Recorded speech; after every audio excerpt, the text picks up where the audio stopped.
Alaric Voss didn't forgive mistakes. He erased them. Men had disappeared from London for far less than disrespect, for less than a whisper of betrayal. So when he noticed the bruise, he knew someone had already signed their death warrant. "Look at me." The words weren't loud. They didn't need to be. Sienna Clarke froze.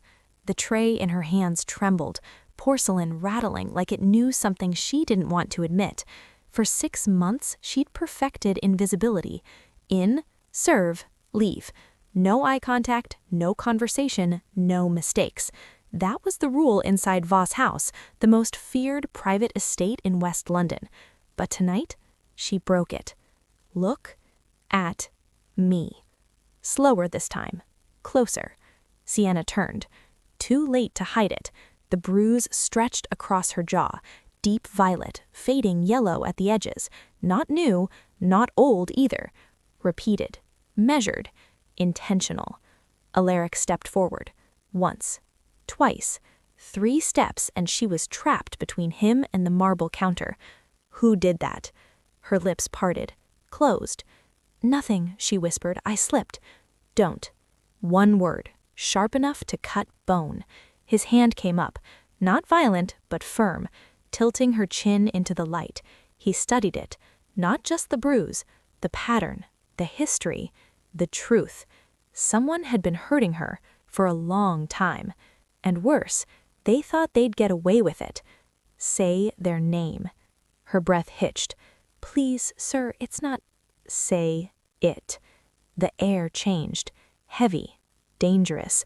The kind of silence that came before something irreversible. A tear slipped down her cheek, and when she finally spoke, she destroyed everything. "My fiancé." Before we get into what Alaric Voss did next, and why London's most feared man went to war over a waitress, hit subscribe, because this story, it doesn't get softer, it gets darker. Sienna Clarke had learned one thing growing up in East London. Survival wasn't about strength, it was about silence.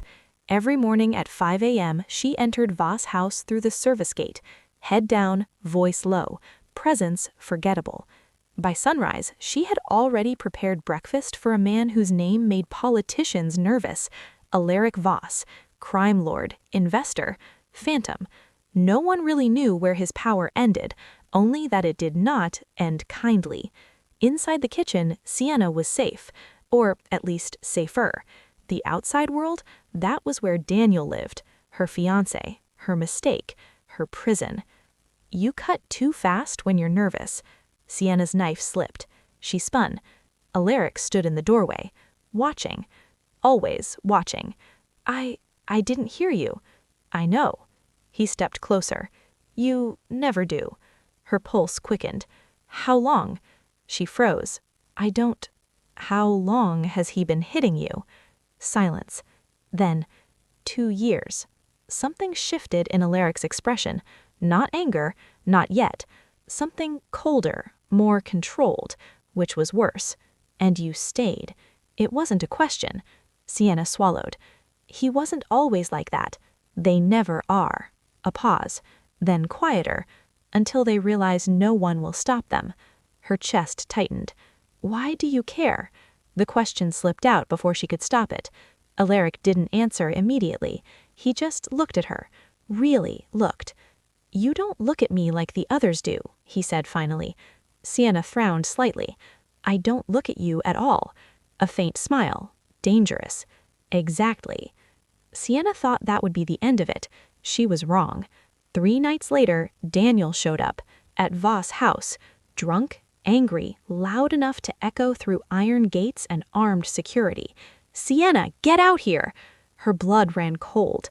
No, not here. Security moved, fast, but Daniel was already shouting, "You think you can hide from me, in his house?" The front doors opened. Silence fell, because Alaric Voss stepped outside. Slow, measured, deadly calm. Daniel laughed. "Who the hell are you supposed to be?" Sienna reached the entrance just in time.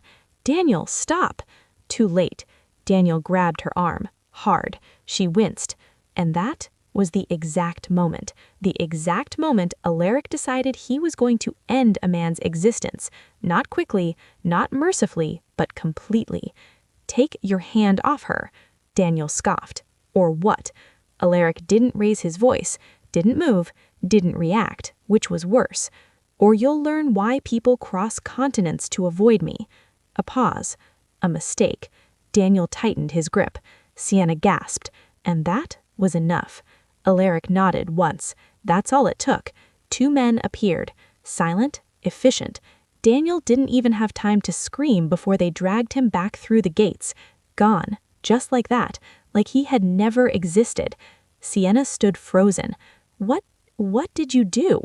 Alaric turned to her, his voice calm. Too calm. "I solved your problem." Tears filled her eyes. "You don't solve people like that." "I do." A step closer. "And now no one touches you again." Her heart pounded. "You don't own me." Something flickered in his gaze. "No," he said quietly. "I don't." A pause. Then, "But I protect what's under my roof." Days passed. Then weeks. Daniel never came back. No calls, no threats, no trace. Like he'd been erased from the world. Sienna should have felt relief. Instead, she felt something else, something more dangerous. Because every time Alaric looked at her now, there was something in his eyes that hadn't been there before. Something human. "You're not afraid of me anymore," he said one evening. She hesitated.